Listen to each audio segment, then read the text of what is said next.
Hey, top of the morning, y'all. Good to see you. Luka and the Mavericks, hey, staying alive, avoiding the sweep last night, improving to 3-0 in must-win games this postseason. As you can see right now on your screen, the Dallas superstar, he averages nearly 37 points in elimination games. That's the best mark in league history in this kind of situation.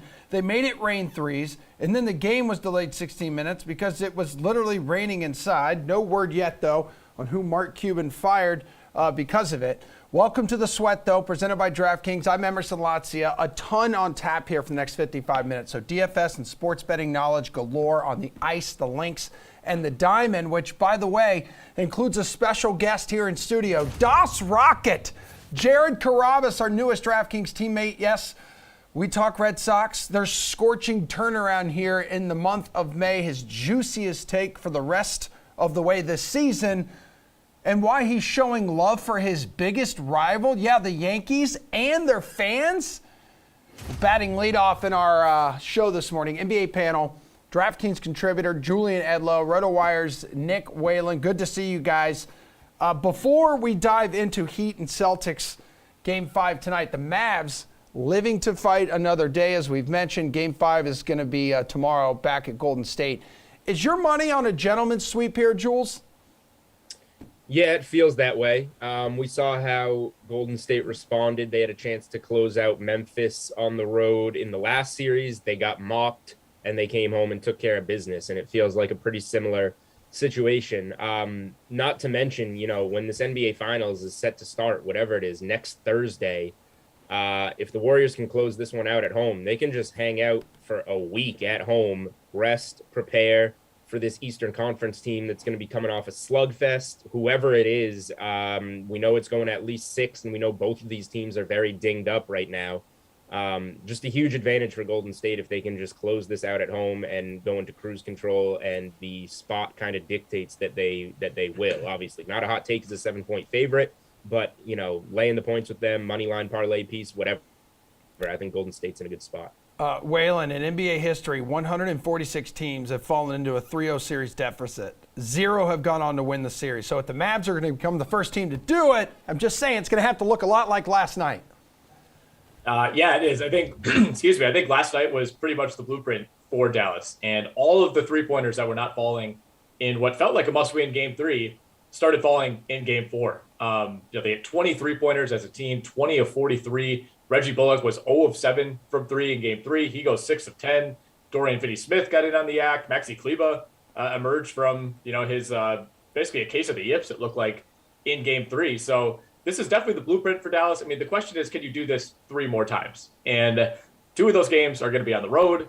Probably not. You laid out the numbers. It's overwhelming, I would say, in favor of teams that are up 3-0 to win the series. So I think we're probably headed toward a gentleman's sweep, but I also thought we were headed toward a real sweep last night. I thought Golden State was going to close it out. I think the thing is, if you're Dallas, Golden State played pretty well. You only won this game by 10, despite hitting 20 three-pointers. Golden State shot almost 50% itself from the field, only had 8 turnovers.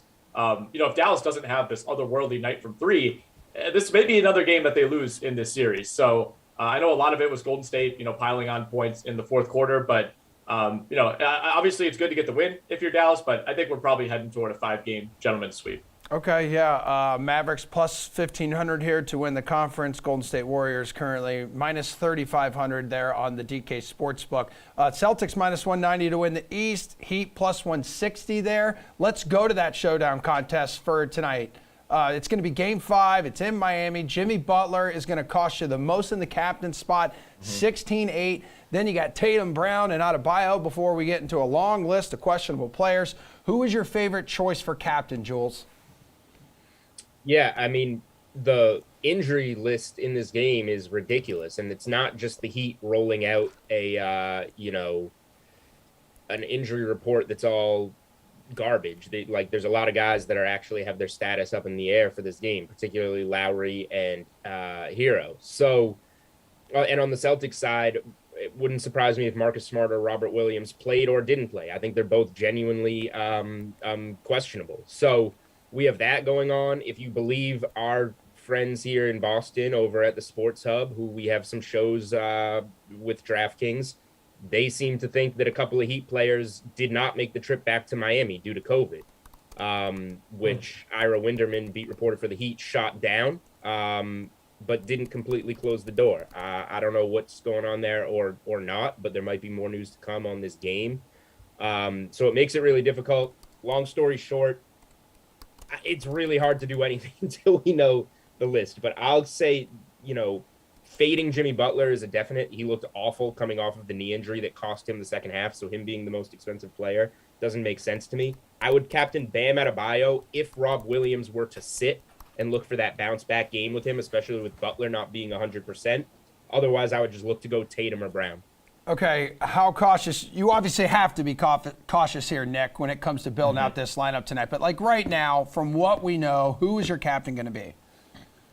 Right now I'm leaning toward Tatum. I think Julian's on the right track about Jimmy Butler. I mean, there's a case to be made here that we just never really know what any of these injury statuses mean. The Heat especially have been throwing out these phantom injury reports really since the beginning of the playoffs. And obviously Butler is truly injured. He missed the second half of Game 3, looked awful in Game 4. It wouldn't shock me if he came out and had a good game in Game 5. I still wouldn't captain him. I'm not necessarily against throwing him in the lineup, almost as like a reverse psychology contrarian play. Jimmy Butler is almost never somebody who you'd say is contrarian, but given the situation, I think a lot of people are going to be of the same mind as Julian and I when it comes to his status. So I'm looking at Jason Tatum at captain. You can still fit a build where you get Adebayo in your lineup, you get Jaylen Brown in your lineup, Victor Oladipo, who's at 5,600 in a non-captain spot. I kind of like him again. And then, you're looking at a couple bottom of the barrel options, but not too low. You're not talking guys who might not play. Like you can still fill out your roster with like a Gabe Vincent and a Derek White, guys who we know are going to have roles for these teams. Yeah, well, speaking of that, we obviously know a lot here is going to hinge on who's in and who's out, Waylon. So value for the showdown contest. I mean, you just named White. You got any other guys? Yeah, White and Vincent are the two, who I really settled on as you're trying to, kind of formulate the bottom of these lineups. I mean, Duncan Robinson is the guy who probably swung a lot of contests in the last game. Yep. We'll see. I mean, it was such a blowout that it felt like they wanted to get him out there just to build some confidence. He's obviously lost a ton of confidence, fell out of the rotation at the beginning of the playoffs. I mean, he's a guy that could very well be a D&D if this is a close game. Or he's someone who, maybe they built some trust in with how he shot the ball in Game 4, and he starts eating into Max Strus's minutes. But for me, I think the value is going to be found there. I mean, Peyton Pritchard, another one of those guys, at least he's going to have a role. Some nights he might not give you much. Other nights he might give you, 3 3-pointers and 5 assists. That's great. So those are kind of the 3 guys that I'm keeping an eye on in the value slots. Yeah, Pritchard and Robinson too were a couple guys in that garbage time the other night. They were just making threes and buckets left and right there. Jules, who do you like for value tonight? Yeah, I mean, I don't think Duncan Robinson necessarily is only getting those minutes because of the blowout either. He's a guy that gets minutes when Hero is out, and if you add Lowry on top of that, now you're looking at a role. Whether Strus is playing well and getting his normal minutes or not, I feel like. So I'll just go even further down on the trickle down effect if Miami is without that backcourt combination, and go to Caleb Martin, who's only $2,700. And looked pretty good in the last game. And he's a guy that they trust with minutes. So he's somebody that I think fits well in this series. He's not a Hero or a Duncan Robinson that's a defensive liability. He's a two-way player that they trust on offense. And for $2,700, coming off 25 minutes, 22 fantasy points, I wouldn't mind throwing him in here as long as at least one of those guards are out, preferably 2. All right, well, it's been a back-and-forth series, Jules. A series of big quarters, as everyone's been talking about, big runs by each team. Celtics right now, we got a 2-point favorite on the road. Which way are you leaning here when it comes to the spread? Yeah, I don't think I have my green goggles on here when I say that if you've watched every minute of the series, I think most people would say that the Celtics have been the better team, and you can tell that they are. They've just had some absolute implosions. And those seem to become lesser and lesser, or have a lower chance of happening the more that the Celtics' backs are against the wall. And I don't know if you can win a championship only responding when your back is against the wall. They haven't led a series since they beat the Nets. The only series lead they had was when they won 4-3 against Milwaukee. And Jason Tatum acknowledged that post-game, last game, and said we need to find a way to build off of these wins and take command in the series and play like we're coming off a loss in this Game 5, which I like to hear. So I'm going to back the better team. I think this is a spot that the Celtics can come out and win this game, especially if Butler is not himself. So I would really like Rob Williams to be out there, even more so than Marcus Smart if I'm backing the Celtics in this game. I thought, given the post-game interviews, the Mavericks saying they had a terrific season, happy to be there after Game 3, Curry saying they're playing with house money, I'm with Nick. I thought the Warriors were going to sweep them, and they didn't. So you can't just base it off of this post-game interview. But I'm going to buy in, take the better team in this game. Hey, Nick. The officiating crew, by the way, real quick, Mark Davis is the crew chief. Okay. Home underdogs are 4-10 with this officiating crew. Okay, well, interesting, Waylon, because I was going to ask you if you want to grab the points here with the home side, because, hey, maybe perhaps they've been planning for this Game 5 since stealing Game 3 in Beantown last Saturday. Yeah, maybe they have. I mean, it depends partially on what Tyler Hero looks like. I mean, there was some report yesterday that, this is an injury that they thought would, keep him out for a month during the regular season, and now he might play, 2 games later. That seems either to be an erroneous report or, unlikely that we actually see him tonight. But I think we're going to see certainly a closer game than what we saw. I mean, Miami's not going to start 0-14 from the field at home tonight. And I've really all these Celtics games dating back to round 1 against the Nets and certainly in round 2 against the Bucks, it's like every time I expected something to happen, the opposite happened. Like just when you thought, either Milwaukee or Boston would take control of the series, the other team would win and things would even back up. So everything is now feeling like it's moving in Boston's direction. They have all this momentum after a big Game 4 win.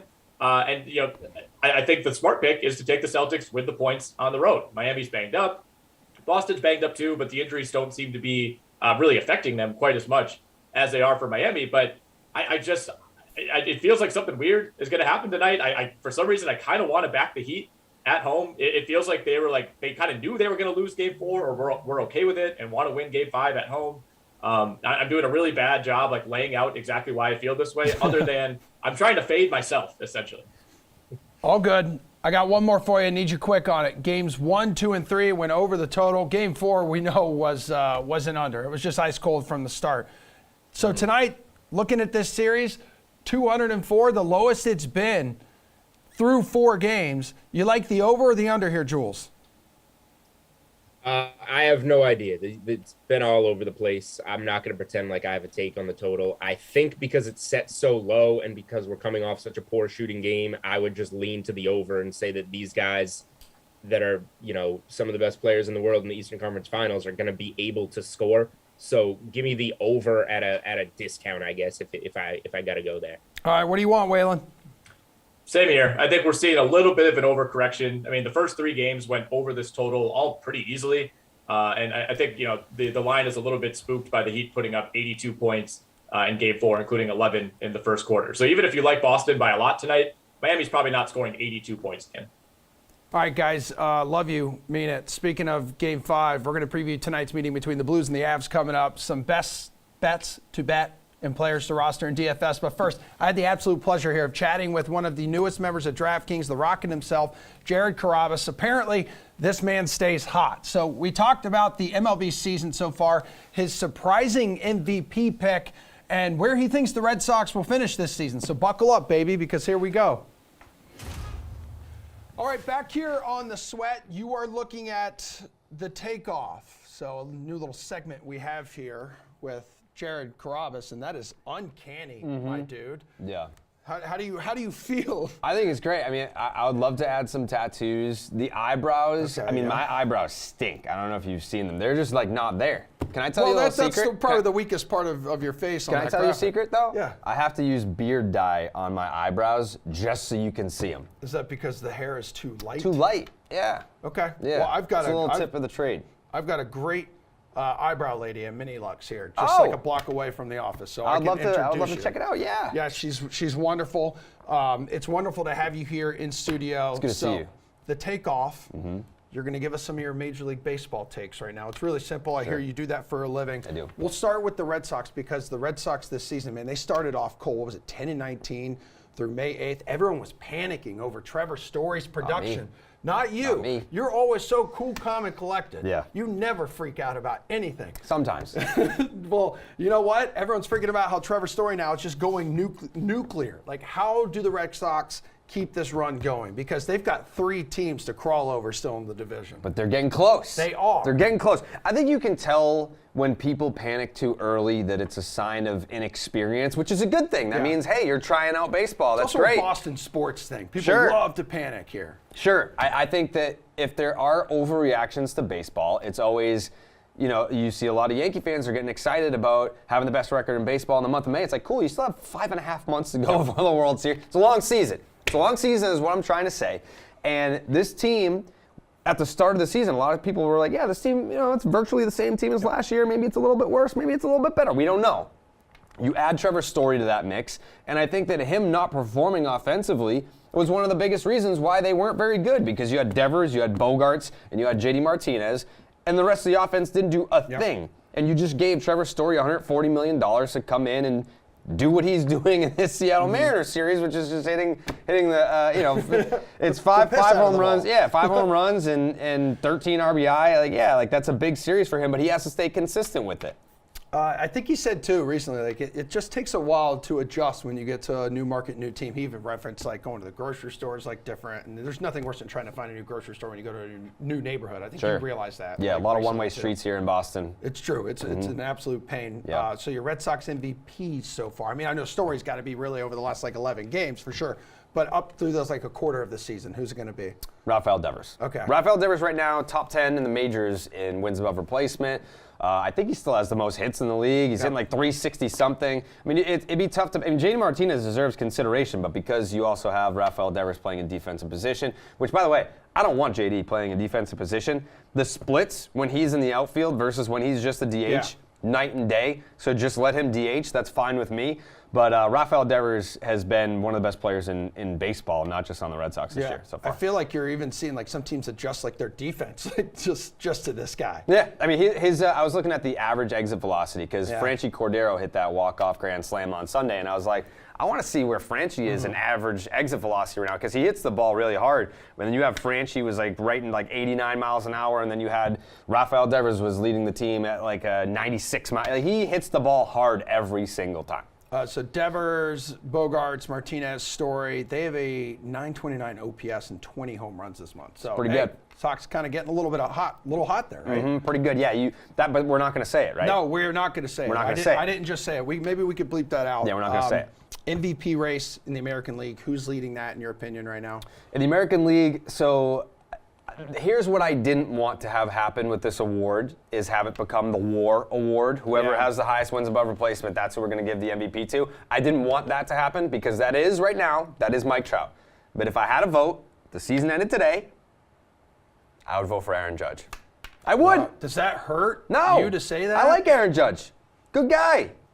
He wants to grow the game. He's a good dude. Why, He's a good dude. why He are hits you homers. smiling like that? Yeah, because I feel like everyone thinks that I wouldn't vote for the guy, that I have an ulterior motive. And no, I big Aaron Judge guy. I like him. I mean, you and Yankees fans, the best rivalry in sports, especially It's one way. on Twitter I don't think about them. They think every time Aaron Judge hits a home run, it's like bing, bing, bing, bing, bing. All these tweets are coming my way from Yankee fans. It's like, I don't think about you guys. They think about me, and that's fine. Hey, support the show, support the podcast. We love you too. I mean, a lot like Red Sox, some of their best players right now. I mean, they're talking about Judge trying to get that next contract too. What about in the National League MVP right now? Manny Machado. Yeah. Yeah. Another guy that maybe Red Sox fans don't like very much because of what happened in 2017. But Justin, I've moved on from that. I'm giving Manny a second chance. I think it's been a while since he's stepped on someone's Achilles tendon on purpose. But I think with ending their career. Yeah. With Manny Machado, this dude, you had a situation where Fernando Tatis Jr. goes down. I mean, what did he fall off a motorcycle 27 times or something like that? In his words, not yours. Exactly. It's been multiple times. Multiple times. Manny Machado has been outstanding so far this season. I mean, he plays a Gold Glove defense. He's got a rocket of an arm. I think he's hitting he's leading the majors in batting average, which I know that people don't care about batting average anymore. But if it's almost June and you're hitting 379, there's something to that. I appreciate the guys like Joey Votto that get on base almost half the time because you have to have a strike zone awareness and you get on base any way you can. Walk's as good as a hit. Well, I mean, a walk would be a single, but Manny Machado is driving the ball out of the ballpark in the gaps. And, the Padres right now, I want to say they're like a half game behind the Dodgers right now. And the Dodgers are a juggernaut team. And I still think that there'll be some separation there between the Dodgers and the Padres. But there is no separation right now, and it's because of how good Manny Machado's been. Yeah, it's weird how, like, back in the day, or not too long ago, batting average was like the measuring stick for if you were a baller in this league. Now there's just so many other statistical categories and analytics and yada, yada, yada. Yeah. I know you're glued to, like, every team, almost every game. Is there Rookie of the Year? Yeah. Are there any guys that you've noticed who are obviously new to the show that you really like, really jumping off the page? There's one guy. Who? Jeremy Pena. Okay. Houston Astros. It's a lot. Carlos Correa was a pillar of that I'm going to use the D word, dynasty. That Astros dynasty. You go to the ALCS, 5, 6, 7 years in a row, whatever it was. They were like the New England Patriots of the American League. Carlos Correa was a big part of that. He goes to Minnesota Twins. You call up a rookie, dude from Maine, would shout out Maine, and he seamlessly has slid right in. I think he's got like a 1.9 wins above replacement, which I think Devers has a 2. So just to show you in terms of production-wise, like what we're talking about here. So we're not just talking about a top rookie. We're talking about one of the top players in the American League right now. All right, so who then or what, big picture, has been the biggest surprise of the first quarter of this MLB season? So I think the biggest surprise is plural. It has to be a negative, right? Like, all the teams that have been good, we've expected to be good, but there are a lot of teams that have been surprisingly bad. Like, I'm surprised at the White Sox. I'm surprised the Red Sox. I'm surprised the Mariners have been this bad. The Blue Jays. The Blue Jays have been okay. Yeah. Like everyone had them in the World Series. I think a lot of the surprises have been negative in terms of we thought that this player or this team would be better. I mean, for me, it's the Mariners, because I was all about the Mariners last year. I actually said, I want if the Mariners make it to the playoffs in 2022, I want to be there, and they're not going to sniff the playoffs at this juncture. Dude, just getting swept by the Red Sox, man.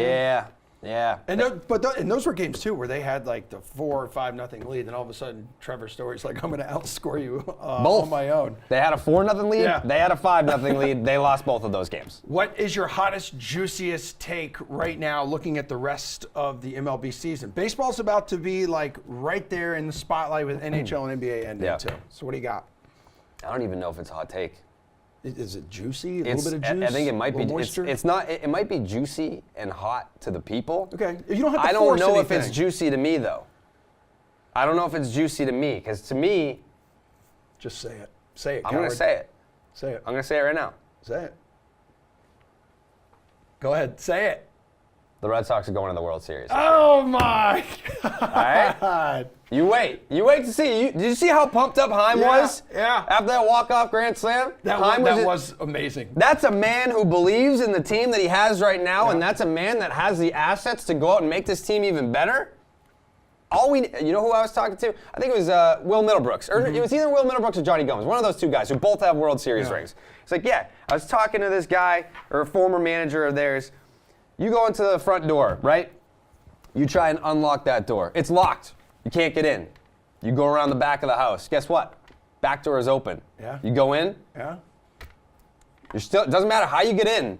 You get in. The Red Sox are only, 2.5 games back? 2.5 games back of a playoff spot? Don't let this team get into the postseason. Because if they do, it's not about who's the best. It's about who's the hottest. And if the Red Sox get there, I'll see you at Fenway. All right, yeah. It's going to be cold. Bring a jacket. Bring a jacket. Not nervous at all then about like bullpen, that kind of thing? No, I think that's where you have to upgrade. I think if you're the Red Sox, you look at where you are right now, which is 3 games under 500 with 120 games to go. Yeah. You look at the 10 blown saves, and I'm not saying that if you had a legit closer that you're converting all 10 of those saves. That's not something that you can just guarantee. But if the average team is blowing 3 saves, 4 saves, all right, so that's 6 more wins than you didn't. You have a winning record. You have a legit closer. You have a winning record. Fair or unfair? Fair. And I think that would be something that if I'm Heim Bloom, I'm taking a look at that at the trade deadline, being like, hey, Let's get a guy that can maybe get some outs at the end of these games as 1 run, 2 runs, 3 runs, whatever. I mean, you have Garrett Whitlock. Maybe get a starter, put Garrett Whitlock in the bullpen, which is what I want to do. Last year, they didn't really do a whole lot, right? The trade No. deadline, and then that didn't sit well with some of the guys. They were upset. Yeah. They were upset. Okay. Yeah. So, I mean, right now you see that the offense is getting hot. One weak spot. You got to get after it and do it. All right. I've enjoyed looking at you, and I always enjoy listening. Very handsome. Listening up to close you. like this. Where can people listen to all things baseball here on DK? Because you have like 47 podcasts. 47 podcasts. We're doing the live stream on Tuesday nights, which is That kind was of great with Lou Maloney's great last week. He's great. I think he'll be back. Okay. Like, I feel bad asking him. Like, he's got a family and all that, but I mean, at the end of the day, when you have a family is when you want to leave the family. 100%. You're more than welcome to come to any of these. We're going to rotate and cast. Like, there's no right. set schedule. So we're doing the live streams on Tuesday nights. We have Baseball is Dead. That's our MLB podcast. And then we have the Name Redacted podcast, America's most beloved podcast, the most downloaded Red Sox podcast in the world. That's our Red Sox podcast. I love it. Love it. All right. Good stuff. Good again having you in studio. Thanks for being here. Really appreciate it. Let's do this again sometime really soon. All right. Love you, man. More cartoons, please. Yes, that's great. Look at those eyebrows. Beautiful. All right. We got MLB picks for tonight, NHL and PGA Tour picks coming up right after this break.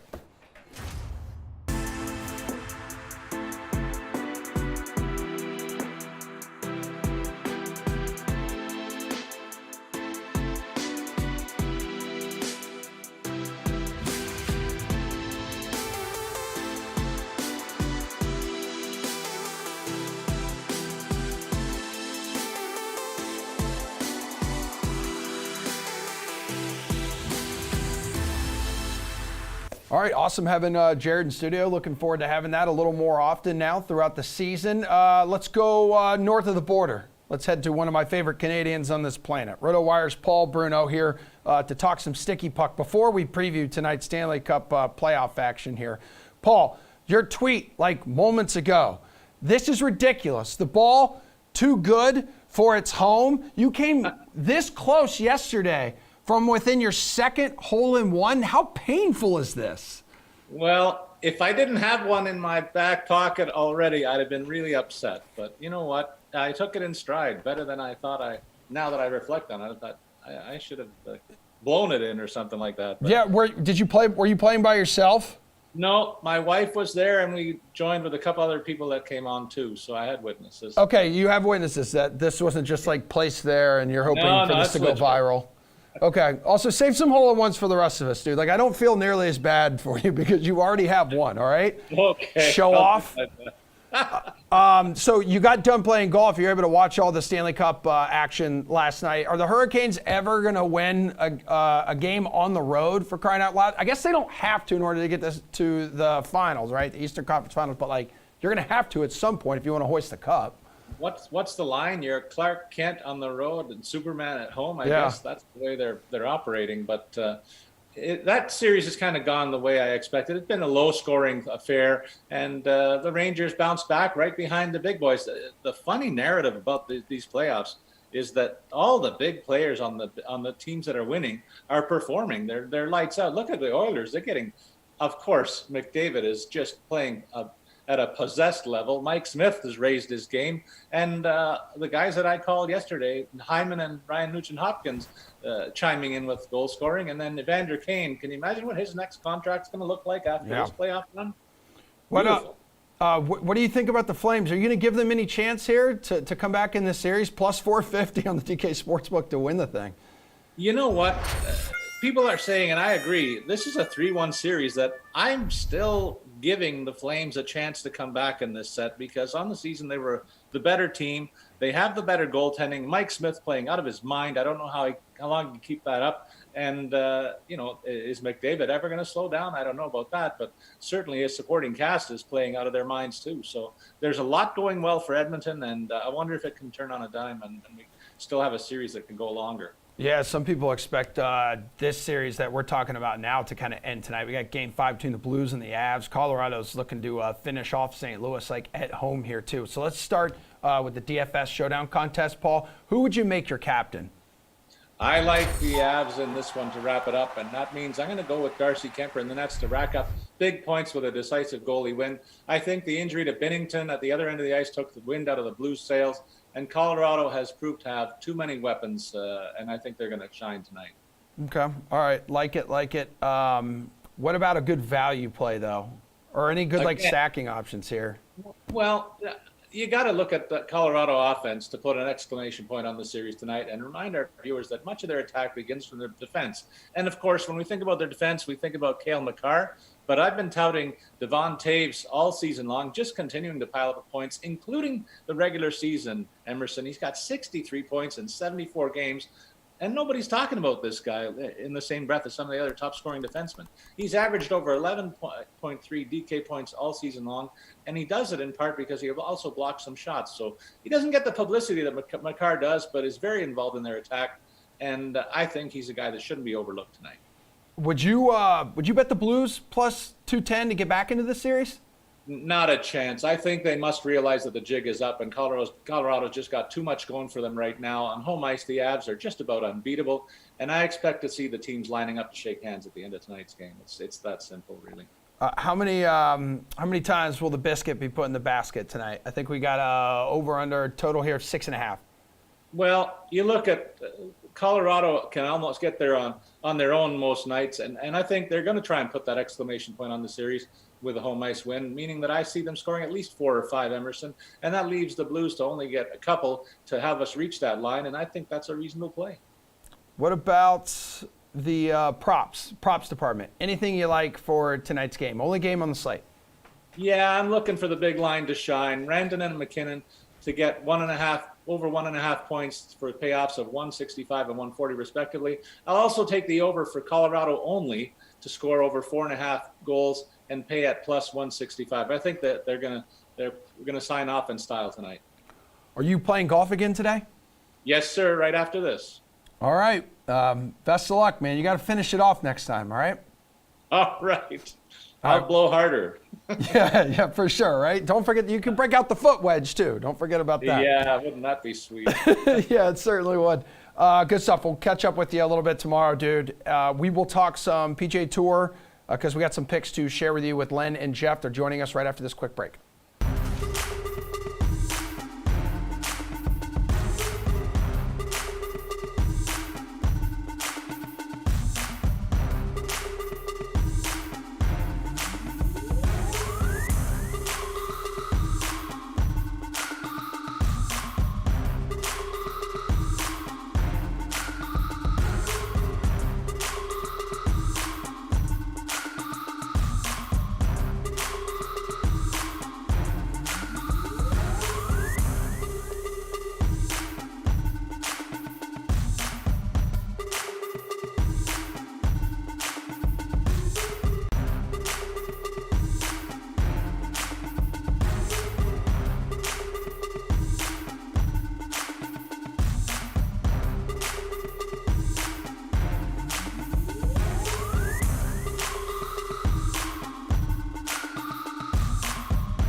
All right, we're back here live on The Sweat, a show we bring you 11 o'clock Eastern Time, Monday through Friday, baby. And we talk a lot of golf on these shows, and we bring these two on quite a bit as well, especially on Wednesdays, a tradition unlike any other. We got Len Hochberg, senior golf writer for RotoWire, DraftKings contributor Jeff Ulrich.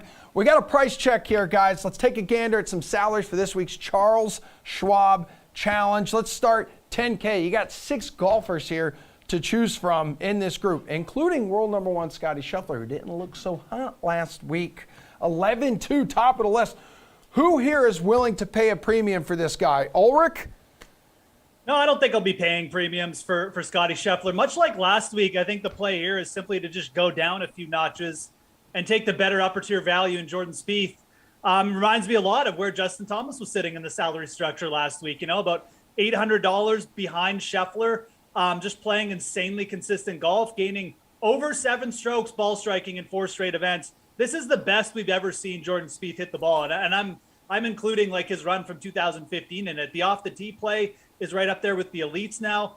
The iron game is hitting. If his putter shows up, this may not even be a golf tournament. I mean, that's how well he's playing. And then you add in the course history at Colonial. We know he's won here before, but really does handle these technical tracks well. It's hard for me to make an argument to place anyone over Jordan Spieth in the rankings. I know Justin Thomas is playing insane golf, but I'm going to discount him just because of the major championship hangover fact. So Jordan Spieth is where you start. I think if you want to get contrarian and start with 2 people over 10K, I'd take a hard look at Victor Hovland too. Yeah, Len, nobody in the field has played Colonial better than Spieth. A win, 2 runner-ups, 5 top 10s in his last 6 starts.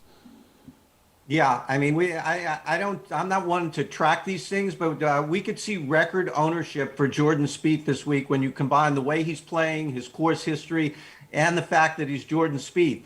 I'll throw out a couple of other names to, but I agree with everything that Jeff said. And Colin Morikawa and Victor Hovland, neither one playing great. Neither one had a good week last week. But this is a course, Colonial, where if they are playing their iron shot well, and few players play their iron shots better than those two, they won't need their short game. They won't need to be futzing around the green, which is their biggest trouble spot, which is why Colin Morikawa finished second here a couple of years ago to Daniel Berger, lost in a playoff. So if these guys have their iron games on, I expect a lot more from them.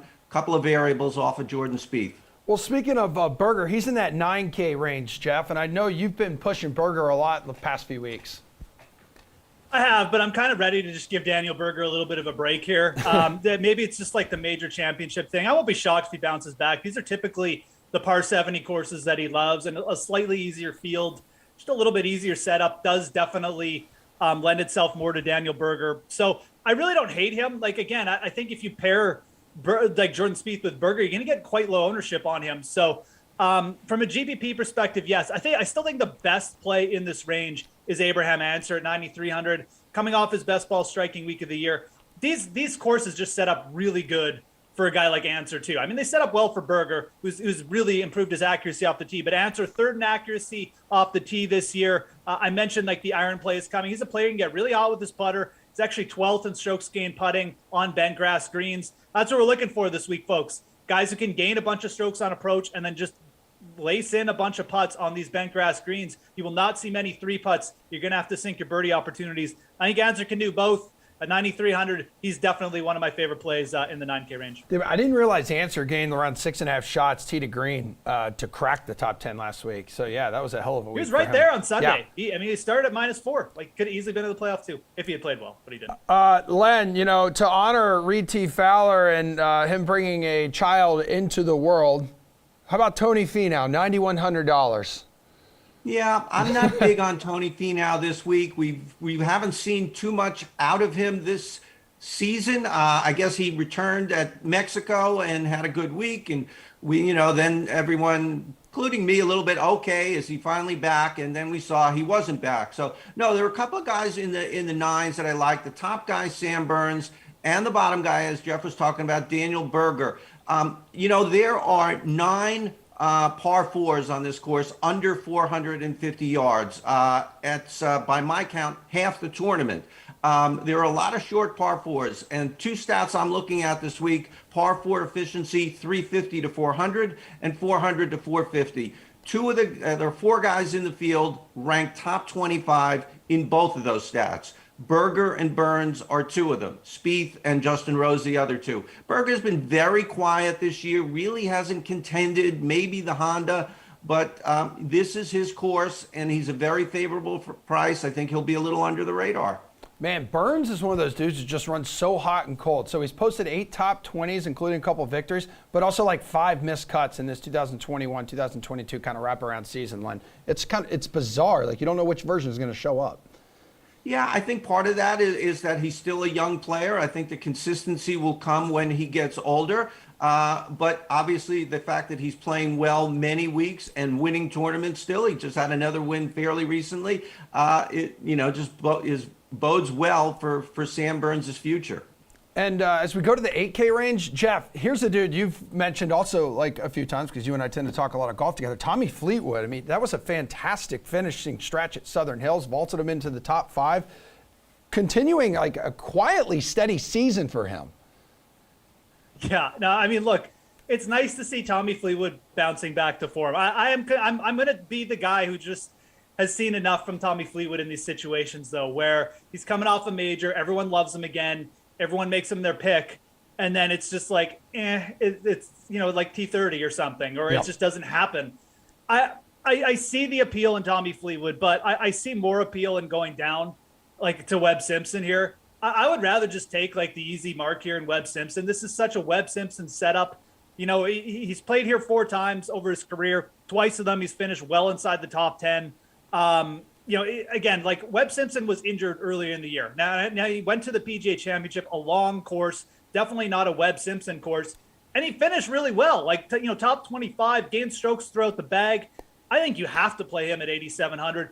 It's just too big a discount for him on a course like this. When if the Webb that we saw last week shows up this week, he's probably going to top 10. I mean, that's just what Webb Simpson does on these layouts. So I really like that. And the guy I will take a shot with rather than Fleetwood here is Davis Riley. I've come to the conclusion, Emerson, you just need to play Davis Riley every week. That's how good he is. Like Burns, he's going to be a little bit inconsistent, but we saw at the Valspar, the high end, the upside with Davis Riley is immense. He just gained 1 million strokes tee to green last week. He had a fantastic week ball striking as well. We know he can putt. Like at 8,400, I think you just start playing this guy every week when even if he's a little bit more expensive than this, he's going to break through soon. All right, Len, who do you want here in the 8K range? I mean, Jeff mentioned Webb Simpson. Record at Colonial, though, a little less consistent. T5, 2 missed cuts, last 3 attempts.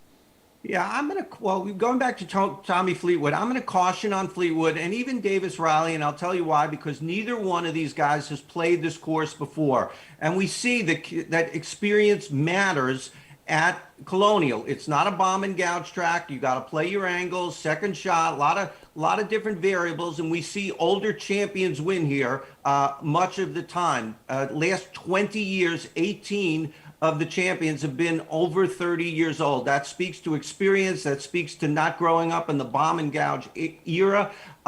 So that doesn't mean they can't have a pretty good finish, but maybe if you're deciding between 2 guys, find a guy who's played Colonial 2, 3, 4 times. And one of those guys is Kevin Na at 8,100. He's won here. He's had another top 5. He's like Burns, where he has great weeks and bad weeks, and that's not good for an older player. But I do like Kevin Na this week. He loves Colonial, and he says so. All right, Jeff, in the 7K and under range, I mean, I feel like there'll be some viable options here because we know Colonial Country Club, it's tighter, it's more claustrophobic, like off the tee. Some guys kind of maybe stray away from using driver, which has opened things up for more balanced competition like in the past.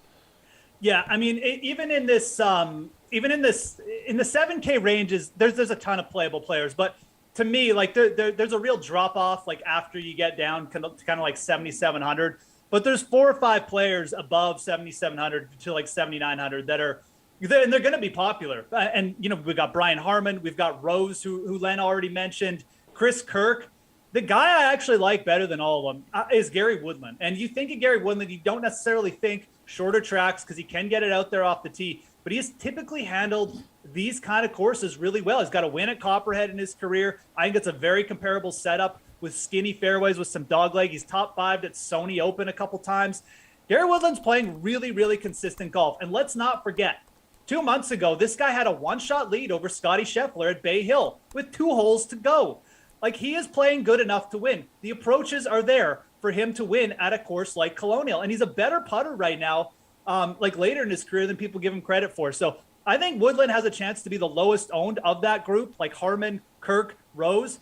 I really like going to him this week. And I think for the outright markets too, I know we're talking fantasy today, but plus 5,000 for Woodland, I think that's a good price. This guy just looks ready to break through to me. Yeah, he's got that nice little fade that can work pretty around Colonial. The little bullet draw off the tee or whatever. Yeah. Oh, man. Yeah. That thing I could watch on repeat. Yeah, that works well around Colonial. Who do you like in this price range, Len? Yeah, that upper 7, we're going to see a real sweet spot there, as Jeff was talking about. I mean, Woodland, Kirk, Harmon, Rose, we could see a lineup with all 4 of those guys. We could see a lot of lineups with all 4 of those guys. And there's a lot to be said for that. I'm not going to just piggyback on what Jeff said because I agree with it and he said it, but I'll just go a little bit lower to Maverick McNeely, 7,500, hasn't missed a cut in 7 months. It shows he's played Colonial before, but when not, don't miss a cut. You can play on any course. You adapt your game. Doesn't matter the field. Go a couple $100 lower. You'll be by yourself, or a lot fewer people on board with Maverick McNeely.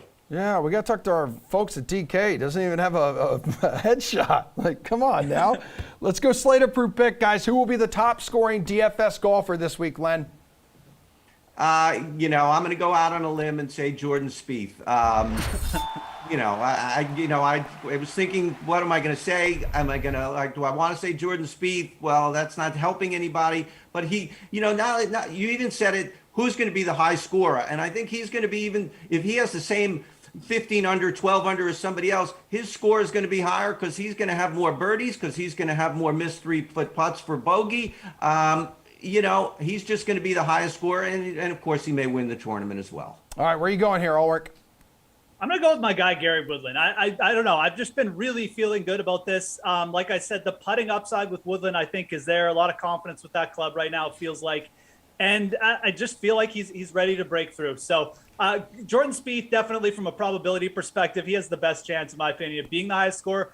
But I'll take a bit of more of a long shot with Woodland here. This is an event where we've seen lots of plus 5,000 guys get it done.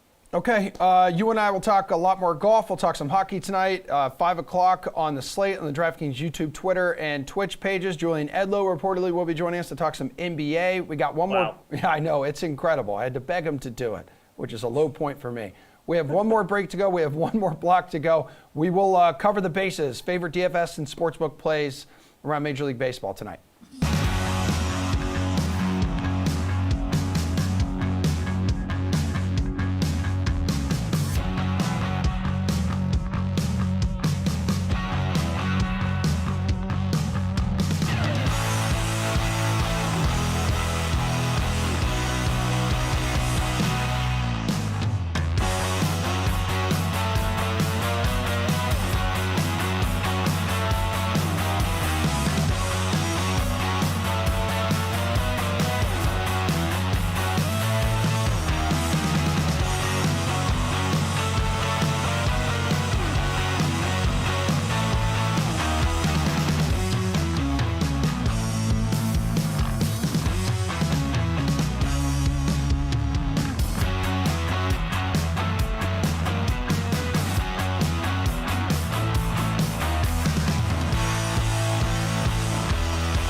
All right, let's get right into it here. We got to cover the bases because there is a slate in Major League Baseball tonight. We're going to talk about it here with Mr. Nick Fryer, DraftKings contributor, Gary and Thorne in the house as well. Favorite DFS and DK Sportsbook plays for tonight.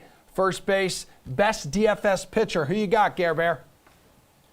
Yeah, this is a weird slate. It's a small one. There's a lot of good offenses. You could argue that we have 7 of maybe the 10 best lineups in baseball going at it tonight. So the pitching options aren't exactly plentiful. But I like Ranger Suarez. He's less than $8,000. He's only the 5th most expensive pitcher on this slate, but I think he might actually have the best matchup of some of the more quote-unquote top-tier guys tonight.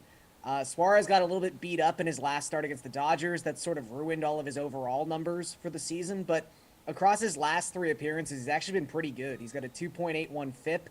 In that span of time, he's striking out almost 27% of the batters he's faced.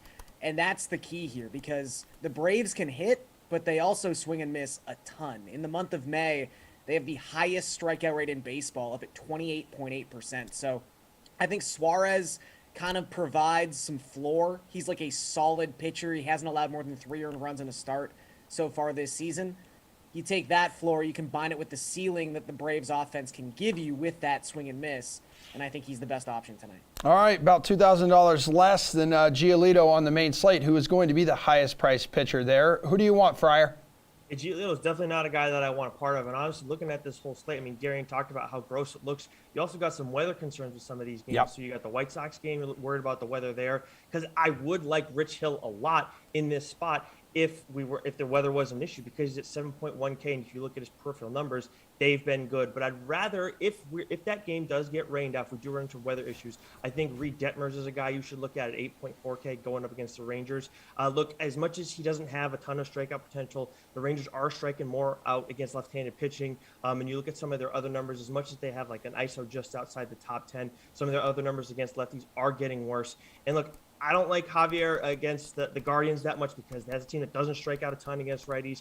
I don't want a right-handed pitcher facing the Astros or the Angels. And then when you look at that Yankees-Baltimore pitching matchup, it's gross. So if Hill's not playing, Detmers is my number one pitcher tonight. Yeah, and let's think, just a couple weeks ago, he tossed that no-hitter against the Rays. Let's go to second base now. Best DFS hitter. Who's your dude, Fryer?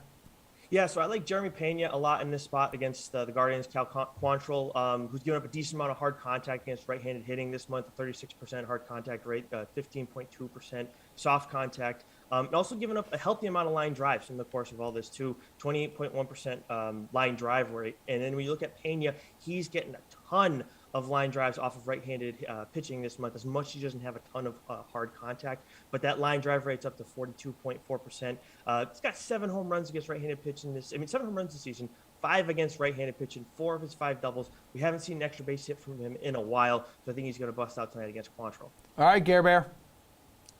Yeah, so it seems like those games in Atlanta and Chicago are going to play. There's going to be some rain, but I think as of now, it seems like they're both a go. I mean, we'll see. We don't want a 3-game slate. I know that would stink. I'm going to go with Tim Anderson. I know Hill has some good peripherals. That's fine. He's still Rich Hill. He's still 42 years old.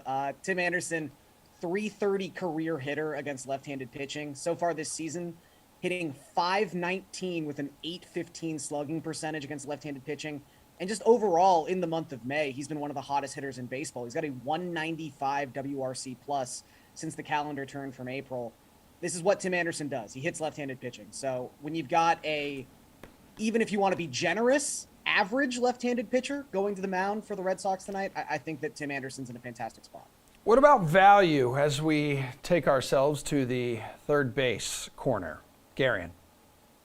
So I'm going to actually say there's a value pitcher tonight. I know Nick wanted nothing to do with this Orioles-Yankees game, but JP Sears is filthy. I mean, he is. He's a very good pitcher. He was kind of just tucked away in the back end of that Yankees bullpen because, he only throws 98. Get out of here. We've got 7 guys who can throw 99. We don't need you. So they send him down to the minors. So far in AAA this season, he's thrown 21 2/3 innings. He's allowed 2 earned runs and struck out 30. He's got some really, really good stuff, and he's left-handed, which is important because the Orioles come into this slate with the lowest WOBA in baseball against left-handed pitching at 271. They've also struck out in 26.6% of their plate appearances against southpaws. I mean, Sears is just $5,500. He's got some pedigree. He's got good stuff. At that price point, I'm almost willing to just blindly take a chance on a guy going up against an Orioles team that is just pretty underwhelming, even with Rutschman now up in the majors. Fryer. Yeah, so we were talking about those rainout games that in question, but with Garion saying that looks a little bit better, then I'm comfortable saying Franchy Cordero is a guy that I like tonight at 2.6K going up against the White Sox. I know Lucas Giolito is a tough guy to go against, highest price pitcher on the slate, but he's limited a ton of limited hard contact from left-handed hitting. But when I look over at DK Sportsbook, I see that Franchy Cordero is minus 130 on his total bases prop. So that's a little surprising. So I got to take a little bit that into account. And obviously he's been doing well this month. His ISO is just shy of 200. 4 doubles, a home run, 3 triples against right-handed pitching, and he's got a 37.8% hard contact rate against right-handed pitching. So with this Red Sox lineup rolling right now, I think some guys can do some damage against Giolito in this spot. Nick, it's time to cross home plate, man. Best money line or run line bets on this main slate tonight. Yeah, so if the Red Sox-White Sox game is played, I do like the Red Sox in that spot because Lucas Giolito has not been great this month, and I do think that when you look at Rich Hill and look at some of the numbers that he has when you're talking about hard contact versus righties and lefties, as much as he has, some of his numbers haven't been great when you look at like ERA, he is limiting the amount of hard contact that he has given up. But then if that game does get banged, then I like Astros run line going up against the Guardians. This series is split right now at 1-1.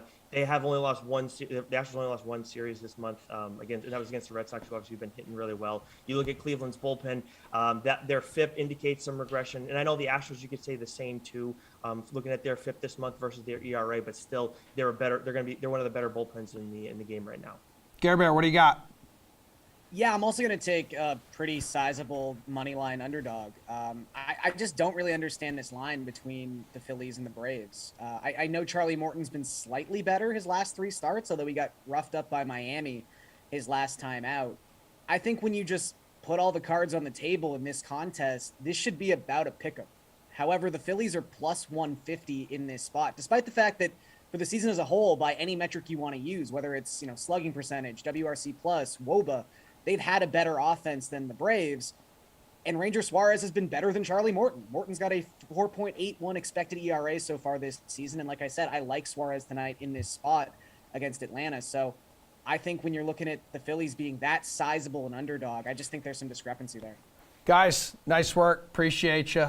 Enjoy the rest of this Wednesday. We'll talk to you later this week. That would be either tomorrow or Friday. So we got the slate again coming up tonight, 5 o'clock, DraftKings Twitter, Twitch, and YouTube pages. So Jeff and I will talk some hockey. We'll talk some PGA Tour. We're also going to have Julian Edlow here to break down a few more bets between the Celtics and Heat. That's a show. We'll see you back here tomorrow morning, 11 o'clock Eastern time. Whoa.